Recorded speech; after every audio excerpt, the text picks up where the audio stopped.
Está desligado. Então aproveitamos carinhosamente para abraçar os nossos irmãos que nos acompanham pela internet. As nossas sessões são transmitidas via rede, né, para todos os nossos irmãos que queiram nos acompanhar de suas casas, seus escritórios, né, e sabem da nossa transmissão, sempre nos acompanham. Muito bem, então vai o nosso abraço para todos eles, nosso envolvimento com Jesus, não é isso? A nossa casa está aberta todos os dias, de segunda, terça e quinta, é nesse mesmo horário, às 8 horas da noite, a partir das 8 horas da noite. Deixa eu lembrar aqui os horários. Na quarta é de dia, às 14 horas. No sábado é às 15 horas, né? Às 15 horas agora. E no domingo é às 10 horas da manhã. E nós também temos conjuntamente o Evangelho das Crianças. Quem quiser trazer as crianças, pode trazer os pequenos para já começar a iniciar, né? A iniciar as crianças no Evangelho de Jesus, tá bom? A nossa casa também desenvolve um trabalho social, através das cestas básicas. Todo segundo sábado de cada mês, nós distribuímos... Quantas cestas estamos distribuindo, Júlio? 31? 31 cestas básicas, que atende aí quase 300 pessoas, né? São as famílias que nós temos cadastradas no nosso cadastro, que checamos e tal. Nós atendemos essas pessoas que necessitam, né, de um apoio, de uma ajuda, né, para alimentar-se. E são vocês que ajudam. Com a ajuda de vocês, nós conseguimos ajudá-los, tá? Com as doações que vocês fazem para a nossa casa. E está aberto, quem quiser colaborar, acompanhar. Segundo sábado de cada mês, estamos aqui reunidos, a partir das 9 da manhã, já estamos aqui para fazer essa tarefa tão bonita, tão gostosa, né? Também temos a distribuição de lanches nos arredores aqui das imediações do metrô, para esses nossos irmãos que vivem nas ruas. E que fiquem contentes quando vai lá um grupo e oferece um pão, né, com um sanduíche, um chá, um chocolate. Isso alivia um pouco o sofrimento dos nossos irmãos, né, as aflições. E tem um grupo jovem especializado nisso. Então, também todo sábado está lá. A partir das 18 horas eles saem daqui da casa e vão até ali nas imediações do metrô fazer esse bonito trabalho. Muito bem. Sexta-feira. Sexta-feira não tem trabalho na casa? Não. Com palestra e passes, não. Nós temos um trabalho especial, que é um grupo de apoio para dependentes químicos e também seus familiares, tá? Não só dependentes químicos, é dependente de qualquer coisa, de jogo, né? Então, você é dependente de alguma coisa, tem um amigo, tem um parente, quer encaminhar para esse grupo, pode recomendar. É às sextas-feiras, a partir das 19h30. É só chegar aqui, o grupo vai estar aqui, se apresentar, e tem um grupo de apoio aqui para ajudá-lo. E para dar suporte às nossas atividades da casa, atividades beneficentes, nós vamos ter um bingo agora, dia 3 de dezembro, lá no Acre Clube. Deixa eu ver aqui a partir de que horas. Sempre a partir das 8, né? Não tem a hora aqui, né? Não marcado. Às 8, né? É de praxe. Vai ser um bingo, mas vai ter pizza também, vai ter um desfile da meninada, não é isso? Vai ter um showzinho muito bacana lá. Quem puder ir, vai estar ajudando a casa, é só pegar os convites aí com a Sandra, custa R$45. Tem 14 tipos de pizza, salgado, 14 tipos de pizza doce, e 14 salgado, e 4 doce.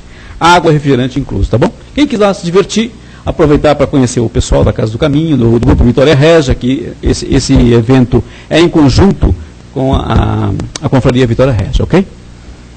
Muito bem, feito isso, eu os convido para se acalmarem, relaxarem os seus corpos, suas mentes, fechem os olhos suavemente. Vamos tentar assim esquecer o nosso corpo físico, né, as nossas atribulações, todas as nossas preocupações que nos movimentaram durante o dia. E vamos tentar ficar aqui de corpo e alma nesta casa, já tentando perceber os fluidos espirituais que já foram trabalhados pelos nossos irmãos da espiritualidade maior que nos acompanha, que de algum tempo já está trabalhando o ambiente para nos receber. Vamos abrir o nosso coração e nossas mentes. E assim, tranquilos e serenos, vamos visualizar Jesus. Jesus vivo em nossas telas mentais. E assim nós vamos conversando com o Mestre e nosso querido irmão maior. Jesus, querido amigo, que a vossa presença se faça entre nós através dos seus mensageiros de luz. Queridos mensageiros de Jesus, que as suas bênçãos que as bênçãos do mais alto do nosso Pai recaia sobre nós e que nós possamos merecê-la. Maria, Mãe amantíssima, que o seu manto azulino nos proteja, mantendo-nos afastado das influências dos nossos irmãos menos esclarecidos. Que sejamos paz e que possamos receber, Pai, na medida do nosso merecimento, tudo aquilo que viemos nesta casa buscar nesta noite. Que assim seja, graças a Deus.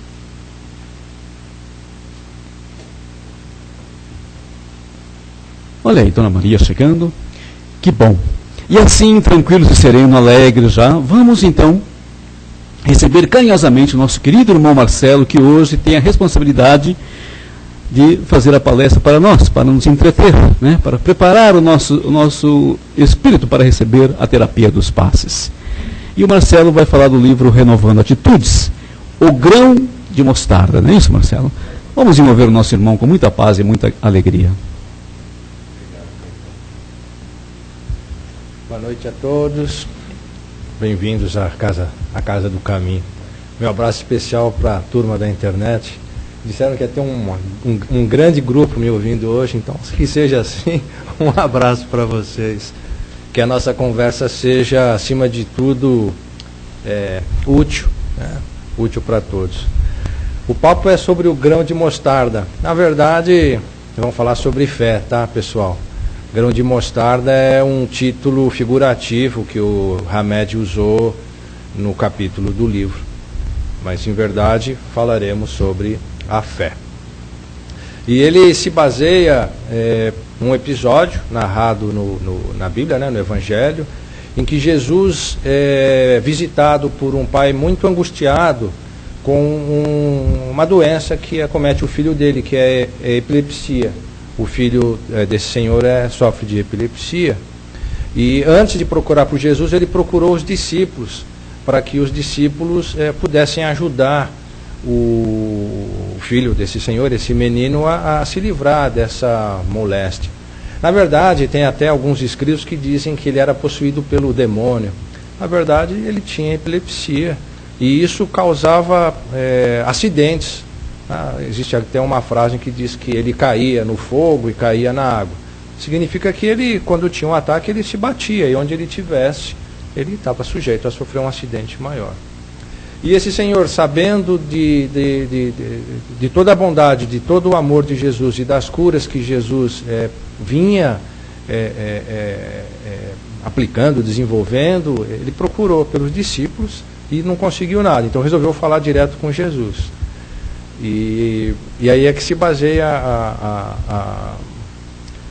o fato, a história, que Jesus realmente cura esse rapaz, e os discípulos então procuram Jesus e falam: Senhor, por que nós não conseguimos, né, entre aspas, aí, expulsar o demônio, tirar o demônio dele? Na verdade, nada de demônio, tá, gente? É curá-lo da doença. E aí Jesus diz: é porque a fé de vocês, a vontade de vocês não foi suficiente para isso. E ele até chama a atenção dos apóstolos e diz: a fé de vocês é muito pequena. E até quando eu vou estar com vocês? Até quando eu vou ter que ajudar vocês nisso? Vocês têm que acreditar, vocês têm que observar que basta um tiquinho da vontade, que a fé de vocês seja tão pequena quanto um grãozinho de mostarda, é possível transformar tudo ao seu redor. Ele fala: é possível transportar as montanhas, é possível remover as montanhas. E essa é a lição, é sobre isso que o Hamed discorre no livro. Então a primeira pergunta é: que montanha é essa? Que montanha que existe, que pode ser de uma certa forma transportada, removida, simplesmente com a nossa vontade? Que montanha seria essa? Essa montanha é a nossa montanha de vícios, a montanha de entulho que o ser humano ainda carrega dentro de si. Esse estado de renovação, esse chamado para a consciência, só é possível através de um ato de fé. E a fé, muitas vezes, causa um certo pânico ou um mal entendimento nas pessoas. Porque a fé, ela é, na verdade, uma grande luz. Ela é o esclarecimento de todas as nossas dúvidas. O discernimento absoluto de que tudo que a providência divina fez e faz é certo, é correto. É o conhecimento, o entendimento e o viver conforme as leis naturais, conforme as leis divinas. E nós estamos bem distante disso. Mas é natural. Nós, o Hamed diz isso, estamos num estado evolutivo. Ele até discorre uma coisa muito bacana que eu nunca tinha lido ou atentado sobre o ponto. Ele diz que nós espíritas estudamos os 3 estados, né? O estado mineral, o estado vegetal e, vamos dizer assim, o estado humano, o estado animal. E ele fala que a fé, essa força íntima, essa força interior, algo de uma certa forma até intuitivo, está na criação desde que desde que o espírito percorre até a fase mineral. Ele fala que é essa fé, esse entendimento do minério, que faz com que, quando ele se quebre, ele se reconstrói, ele se reconstitui. Ele fala, é essa fé que faz com que a planta sintetize a fotossíntese. E é essa fé que faz com que o ser humano progrida, faz com que o ser humano tenha realmente entendimento das coisas. E olha que coisa interessante. Tem uma oração, antigamente ela ficava aqui, hoje eu nem sei se ela está aqui, a oração de Francisco de Assis, onde ele pede para Jesus, ele pede para a providência divina, que ele leve fé onde haja dúvida. Porque a dúvida está em oposição com a fé, de uma certa forma. Mas a dúvida para a humanidade ela é extremamente necessária. A fé tem que ser raciocinada, questionada. Então a dúvida ela tem que existir. Mas uma dúvida, não com descaso, com desleixo. Uma dúvida, eu posso até dizer a vocês assim, científica, com uma razão de ser. Então à medida que nós temos dúvidas, nós começamos a questionar. E à medida que questionamos e obtemos respostas, e são respostas firmes, sólidas, baseadas em princípios, em leis, isso nos fortalece. E cada vez que esse ciclo se renova, cada vez que esse questionamento é respondido, a nossa fé tende a crescer. Fé ela é proporcional, de acordo ao Hamed, à evolução espiritual, o patamar espiritual em que nós nos encontramos. Ele diz que quanto mais evoluído é o espírito, maior é o seu poder, maior é a sua fé. E isso é bem verdade. O próprio André Luiz, em vários dos livros, quando ele fala da criação e da cocriação, dos espíritos auxiliando a providência divina na criação dos mundos, eles usam a sua vontade, a sua fé, a sua crença direcionada para que isso se constitua, para que isso se construa. Isso é fantástico, pessoal, isso é extraordinário. É um recurso que a providência deu para cada um de nós. E o poder disso está em a gente colocar a nossa vontade, simplesmente isso, em desejar aprender, e à medida que a gente aprende, é colocar esse aprendizado em ação. No Evangelho segundo o Espiritismo, ele fala da Trindade, que a fé é a mãe da esperança e da caridade. Então essas 3 virtudes são a trindade essencial do ser humano. Quer dizer, não tem como a pessoa ter esperança se ela não tiver fé. E ela também não consegue realizar a caridade se ela não acreditar naquilo que ela está fazendo. Isso é a fé. Ela tem que ter um entendimento. muitas vezes fala assim, eu acredito em Jesus, eu creio em Jesus. Por quê? Por que você acredita em Jesus? O que te leva a crer em Jesus? Eu sou espírita, eu acredito no Evangelho do Kardec, eu leio o Evangelho e acredito no que está lá. Por quê? O que te faz acreditar nisso? É a resposta que você tem, a certeza que você tem das respostas que você encontra quando você questiona a você mesmo sobre isso, que te fortalece. É nisso que vai te direcionar a sua fé. Existe um livro do Chico, eu não estou seguro se o nome é Pai Nosso, se não for, por favor, me perdoem. E ele tem um pequeno texto que foi inspirado pelo espírito de Irma Castro. Irma Castro é Mei Mei, né? Mei Mei, pessoal, em chinês significa amor puro. Não sei se vocês sabem disso. É bacana isso, né? Falava o espírito de Mei Mei. Mas Mei Mei é uma expressão, chama amor puro. Foi o marido dela que a chamava carinhosamente desse modo. E nesse texto que a Mei Mei inspirou o Chico, ela narra uma história que são 3 jovens, 3 jardineiros. Desculpe se eu não for totalmente fiel à história, mas vale a essência. E eles estão trabalhando num jardim e esperando sempre o surgimento do Senhor. Porque cada um deles no interior tem um pedido muito forte a fazer para o Senhor.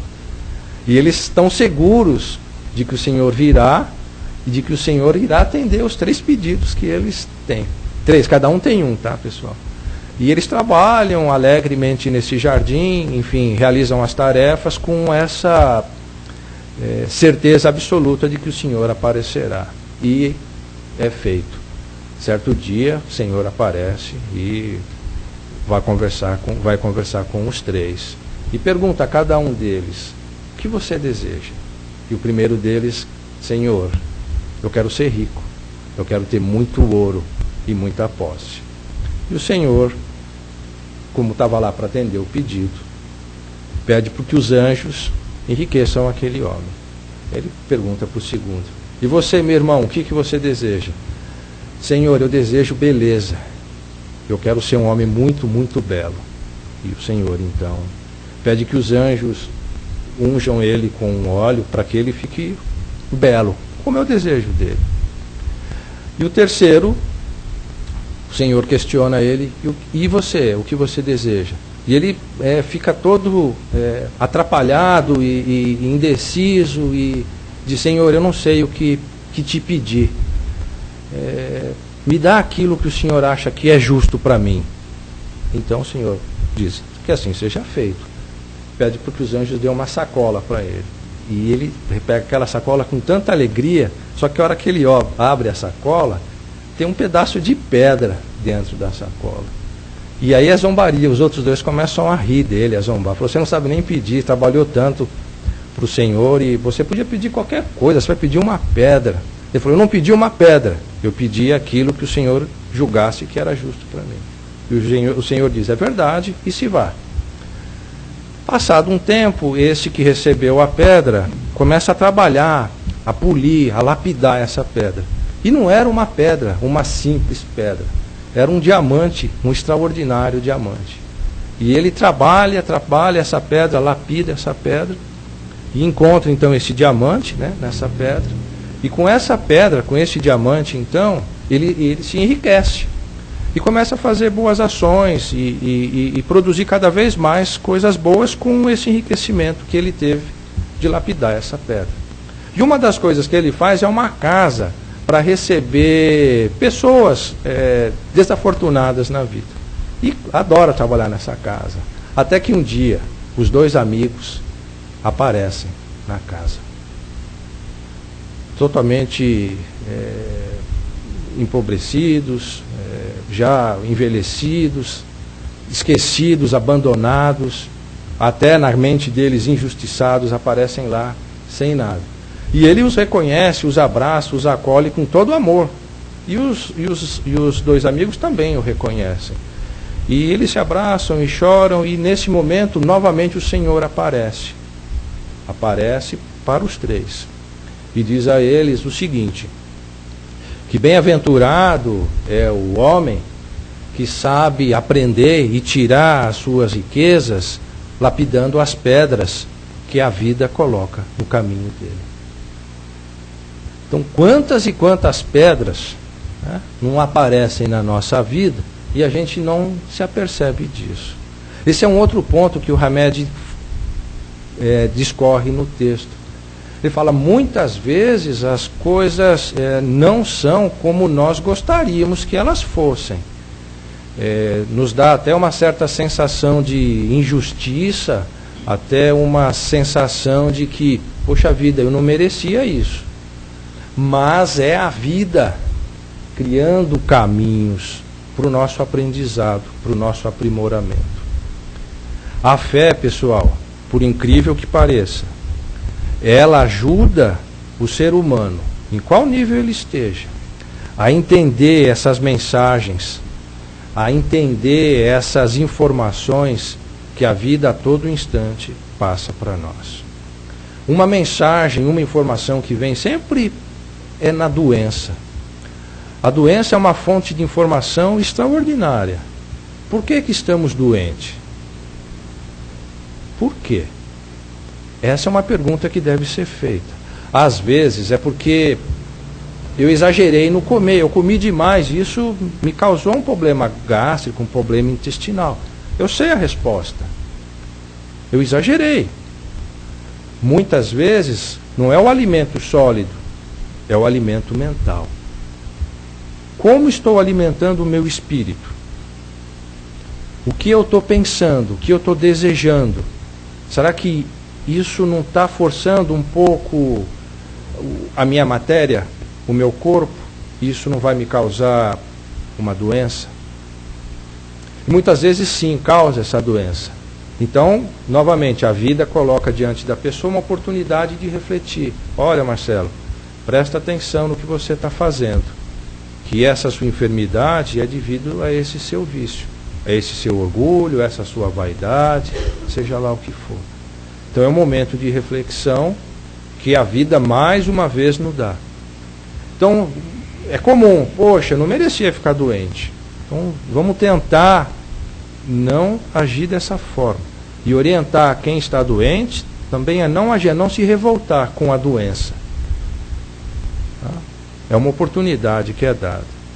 Existe um americano que eu sempre gosto muito de falar dele, não só pela excelência que ele foi no esporte, mas principalmente a excelência que ele foi e é ainda como um ser humano. O nome desse rapaz é Lance Armstrong. Ele teve câncer no testículo. Esse câncer evoluiu e virou uma metástase. E se transferiu para a cabeça. E ele era um ciclista de primeiro nível, queria disputar os campeonatos mundiais e sempre desejou ser um campeão, vencer o Tour de France. E quando foi constatado aí a doença, é evidente, todos os patrocínios foram retirados, o próprio time que corria com ele foi visitar ele no hospital para desejar a ele uma boa viagem. E ele ficou feliz quando viu os companheiros, mas ao mesmo tempo surpreso com a mensagem que os companheiros levavam para ele. Porque ele disse, não se aflijam, eu estou doente, mas eu vou me curar e eu vou ser o campeão. Ele se curou e ele não foi o campeão uma vez, foram 7 vezes. Simplesmente 7 vezes. Se vocês têm curiosidade, vejam o relato, vejam a vida desse, eu chamo o esportista na internet. Extraordinário. A ciência não tem uma explicação muito clara. Se curou porque ele fez o tratamento. Ok. Pessoal, tinham buracos na cabeça que os médicos tinham que abrir para poder tirar os não sei o nome médico, nódulos, enfim. E totalmente saudável. 7 vezes, a prova mais difícil do mundo. Eles percorrem aí durante pouco mais de 20 dias, todos os dias, mais de 200 quilômetros de bicicleta. Uma força humana, uma força de vontade extraordinária. Quem vai vencer uma pessoa dessa? Existe fé nisso? Ele entendeu a lição. Simplesmente ele entendeu. E passa isso. Hoje ele tem um instituto contra o câncer. Vocês veem pessoas com uma fitinha amarela, é o Live Strong. Eles dão $1 para uma instituição de caridades que cuida de pessoas com câncer nos Estados Unidos e acho que em outros lugares do mundo.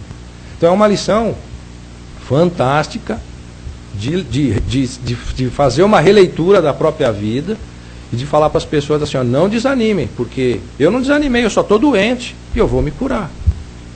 Extraordinário, pessoal, extraordinário. Vale a pena ler e entender um pouco sobre um fato histórico, um milagre da nossa geração aqui. Estamos falando aqui de 10 anos atrás, pouco mais que isso. Extraordinário. Muito bem. Muito se fala que em 2012 o mundo vai fechar as portas, né? Vai acabar. Falta de fé isso, né, pessoal? Falta de fé, não assim de falta de acreditar na humanidade. É falta de fé de desconhecimento mesmo. Né? Não é 2012 que, de acordo com as informações que vêm aí do além, se inicia a era de Aquário. 12, pessoal, é o número perfeito. Então é o fim, sim. É o fim do mundo triste que a gente vive. E é o começo de um novo mundo.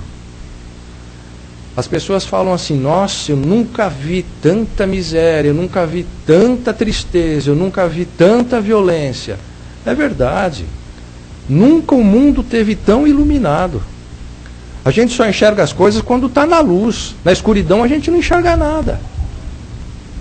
Imagina aquele seu quartinho lá na sua casa, sem lâmpada. Ah, você não põe lâmpada nenhuma. Entra lá, o que você vê? Quase nada. Agora coloca um refletor lá dentro. Nossa, quanta sujeira, quanta desorganização, quanta coisa fora do lugar. É luz. O mundo, a consciência humana está passando um momento muito legal. Nós estamos descobrindo a natureza. Estamos olhando para trás e vendo quanta tristeza a gente fez. Quanto maltratamos a natureza. Então, o próprio desejo de renovar o mundo ecologicamente é um despertar da consciência. Fala assim, nunca vi tanta roubalheira na política. Legal, está tudo aparecendo, está tudo iluminado. Antes não era assim. Então dá essa falsa sensação de que o mundo está indo à bancarrota, mas não é verdade, é o contrário. A gente tem que ver o que está desorganizado para começar a organizar. Isso é muito legal. A gente está sendo testemunha, encarnados de um momento mágico da humanidade. Temos que acreditar nisso e fazer isso fluir, ser positivo para outras pessoas também. Principalmente nós que somos espíritas. Nós temos essa responsabilidade. Nada de desânimo. O mundo está se renovando. Vai vir uma geração fantástica aí de pequeninos. Eles já estão chegando aí. Cheios de ideias, cheios de moral.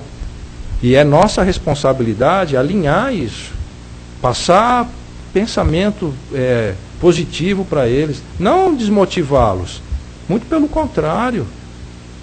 Ok, pessoal? Isso é fundamental. Isso é fundamental. A fé é esse crescimento que a gente está tendo dia a dia, pouco a pouco. Vamos colocar isso em prática. Tá bom? Deus abençoe vocês aí. Obrigado pela paciência de me ouvirem. Funcionado. Não terminou a sua missão da noite. Tá bom. Aí, pessoal, coisa legal, né? Um tema muito bacana. E que agora nós abrimos para todos vocês participarem. Eu sei que vocês têm ideia, que vocês querem comentar, vocês querem acrescentar algo, querem perguntar uma coisa para o Marcelo. Por favor, esse é o momento, fiquem à vontade, tá bom? E vocês estarão sendo ouvidos pelos nossos irmãos comentários, tá bom? Perguntas fáceis, por favor. Oi, boa noite. Eu que agradeço você estar aqui. Aham. Uhum.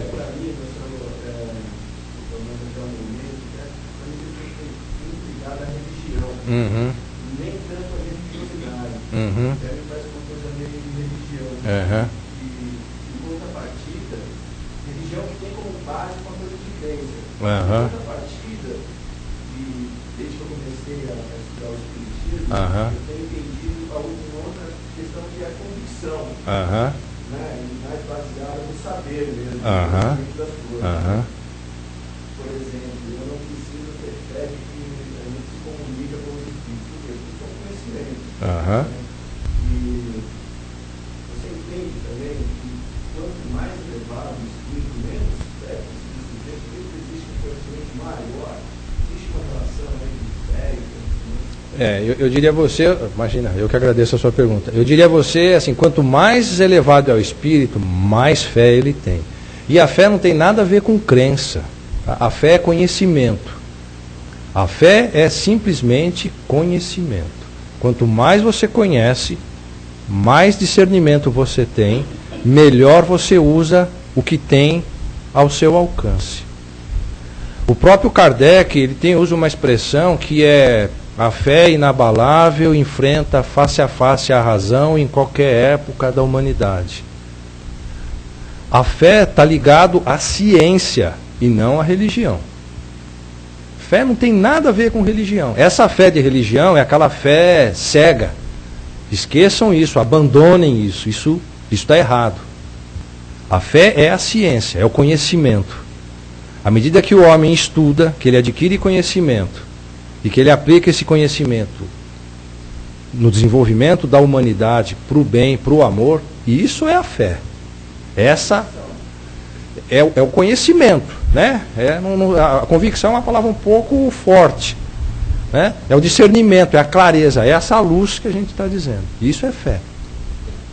Agora a fé em dogmas, em ritos, isso é uma coisa que deve ser banido. Muitas pessoas sofreram, muitas pessoas morreram, muitas pessoas foram martirizadas por conta disso. Então, um erro, tá, pessoal? A fé para o nosso estágio da humanidade está ligada à ciência. Kardec deixou isso bem claro. Siga a ciência que você nunca vai errar. Só que você tem que usar a ciência para o bem, para o desenvolvimento da humanidade. É isso. Obrigado. Exato. Tem um sueco, Emanuel Swedenborg, é extraordinário. O conhecimento que esse cidadão tinha em 1720, ele, vamos dizer assim, estava antes das descobertas do próprio Laplace, dos contos filosóficos de Kant. Todos esses caras usaram as ideias. É extraordinário, pessoal. É a fé dele. A minha fé é o conhecimento das forças da natureza. Eu não ouvi nada lá. Diga, Jurandir. Estava pegando fogo lá na casa dele. Isso, em Estocolmo. Isso, em Estocolmo. Ele tinha uma mediunidade extraordinária. Só que ele nunca quis que isso viesse à tona. Foi algo que ele sempre preservou. Ele sempre falou assim, que vale a ciência, que vale são o conhecimento científico. Administrar, acredito que sim. Fantástico. Mas ele tinha esse problema, né? Aliás, Esclareceram isso. Extraordinário. Conhecimento. Sim. E ela. Então, essa liberdade aqui, você tem mais bonita isso, você conhecer tudo. A verdade é infinita. O conhecimento, quem somos nós? Você falou do general, nós estaríamos, a fase da natureza, e chegamos até o Estamos na fase humanoide. o corpo humano, né? Esse só. Parece que você não sabe de onde veio, você sabe que Deus é o construtor maior, né? A providência. Isso é a coisa mais bacana que me, vamos dizer assim, que me move. É o fato de todos nós, sem exceção nenhuma, sermos exatamente esse viajante intergaláctico, né? Esse viajante do espaço. E hoje a gente está preso aqui na carne durante um período pequeno. Mas a gente pode viajar, conhecer mundos, conhecer coisas extraordinárias. Tudo depende, meu irmão, do nosso conhecimento e de como vamos aplicar. Uma vez que a gente tem consciência dele. E como você diz, convicção, a gente segue adiante. Mas alguém que participar do bate-papo está muito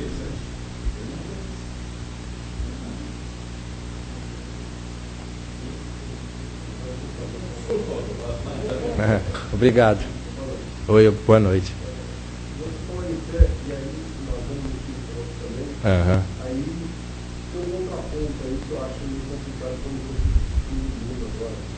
você agora. São propagandas de filmes, essas coisas todas. Realmente, essa ideia vem de fé de pessoas que acreditam embasados em relatos bíblicos e em cômodas de situações que estão acontecendo afinal do mundo. Então, é verdade.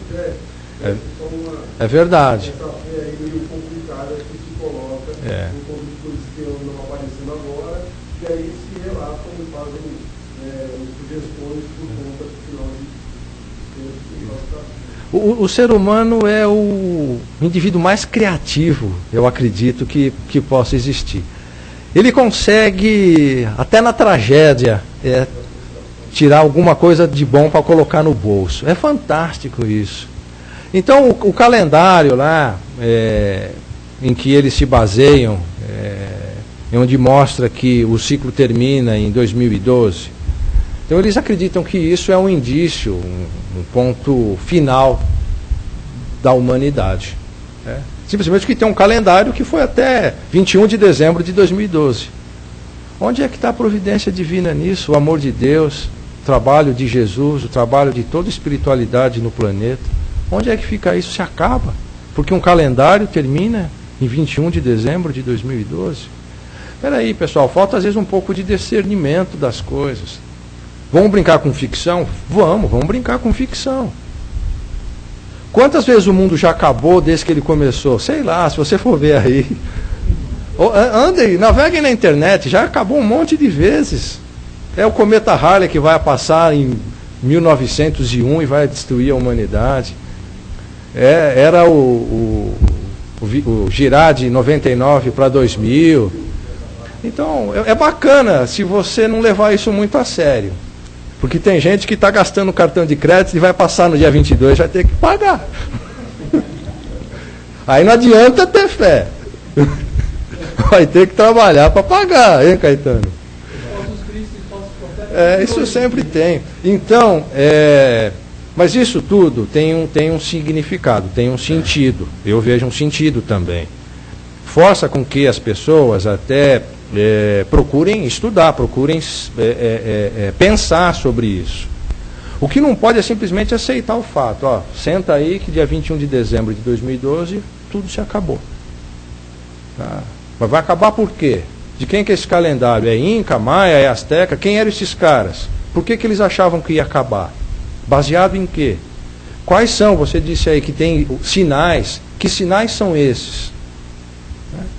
Então tem isso também, de repente vamos pesquisar, vamos tentar entender. Então, é isso daí. As projeções, né? Dizem que os políticos também, eles têm um poder extraordinário de ver o futuro, né? E tem um monte de gente que acredita, gente. Isso que é legal. Veja que coisa boa. Obrigado.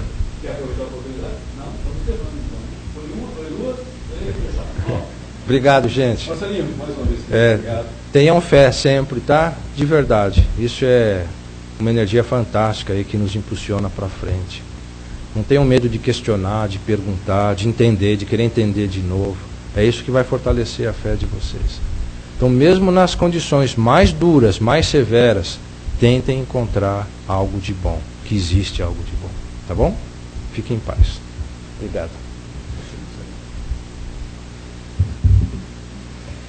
Só que bom, meus irmãos. Agora então vamos voltar àquele nosso estágio de relaxamento, de tranquilidade. Vamos colocar a nossa mente em paz. Relaxem os seus corpos novamente. Porque é aquele momento que nós convidamos a todos a dar um pouco de si, a dar um pouco das suas energias em favor daquele que pode menos e que tem menos. É assim que eu os convido, todos juntos, num só coração, num só pensamento, formando esse grande elo de amor. Vamos doar um pouco das nossas energias. Vamos colocá-las aos pés do Pai e pedir: Pai, Criador, bondade infinita, misericórdia infinita, te pedimos, Pai, paz e harmonia para o nosso querido planeta Terra. Essa nossa casa que nos recebeu de braços abertos e nos permite evoluir, trabalhar a nossa inteligência, realizar a nossa missão. Envolva todas as nações e todos os povos em muita paz e muita harmonia. Luz para aqueles que estão em guerra ou em conflitos, para que cessem. Paz para o nosso Brasil. Luz para a nossa pátria do Evangelho, coração do mundo. Que Ismael, esse anjo bom, derrame as suas bênçãos sobre nós, sobre os nossos governantes, sobre o nosso povo, para que nós trilhemos sempre os caminhos da solidariedade, da paz e da harmonia. Vibremos por todos os nossos irmãos que sofrem provas e expiações. Que eles tenham força, tenham coragem e tenham fé, sobretudo fé, para prosseguirem em suas caminhadas, onde quer que estejam. Vibrar para os nossos irmãos do plano maior da vida, que velam por nós, seguramente, e se preocupam com os nossos destinos. Fortaleça-os, Pai, em luz e sabedoria, para que possam continuar trabalhando pelo bem desta humanidade. Mas não vamos esquecer daqueles, nossos irmãos queridos, que ainda estão perdidos, perambulando pela crosta, que estão nos umbrais ou nos vales dos suicidas, nas zonas purgatoriais. Que todos sejam assistidos pela luz do nosso querido Pai, o nosso Criador. Envolver os nossos amigos, os nossos parentes, a todos aqueles que nós queremos bem, e muito amor e muita paz nesses instantes. Vibrar intensamente, harmonia, paz, saúde e prosperidade para todos eles, dos mais próximos aos mais distantes. Mas não vamos esquecer, queridos, daqueles que se acham nossos inimigos. Vibremos por eles também. Que o Pai um dia nos permita que possamos nos entendermos como irmãos que somos. Vibrar intensamente pela harmonia religiosa em nosso país e no mundo, para que reconheçamos que todos somos irmãos em Deus. Tenhamos um só rebanho, sejamos um só rebanho, com um só pastor. Pedir pelos nossos lares, pela alegria de ter um lar. Vibramos luz, muita paz nesses instantes para todos os lares. Vamos até os nossos lares em pensamento nesses instantes e inundá-lo de luz juntamente com Jesus.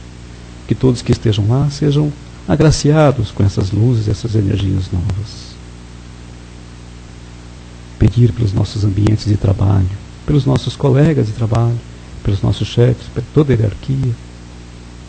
E pedir pela nossa casa de caridade, para que ele continue esse cantinho de paz e harmonia, onde possamos nos reabastecer de vez em quando. Pedir por nós mesmos, rogando ao Pai que nos fortaleça, Pai, de energias novas, de fé e esperança, para que possamos construir novos caminhos, renovando sempre as nossas atitudes. E que o Pai e a luz de Jesus abençoe os nossos propósitos hoje e sempre, que assim seja. E assim, profundamente agradecidos aos nossos irmãos que nos amparam, vamos agradecendo e pedindo licença para encerrarmos os nossos trabalhos desta noite. Agradecendo ao Pai pela oportunidade, a Jesus pela companhia sempre conosco, aos irmãos maiores pela assistência, pelo amparo, a Maria, nossa mãe, pela proteção. E que permaneçamos assim durante essa semana de coração tranquilo e mente aberta para o conhecimento. Porque conhecendo, libertaremos da ignorância. E libertando a ignorância, construiremos o nosso caminho, como Jesus nos ensinou. Que assim seja, meu Pai, que assim seja.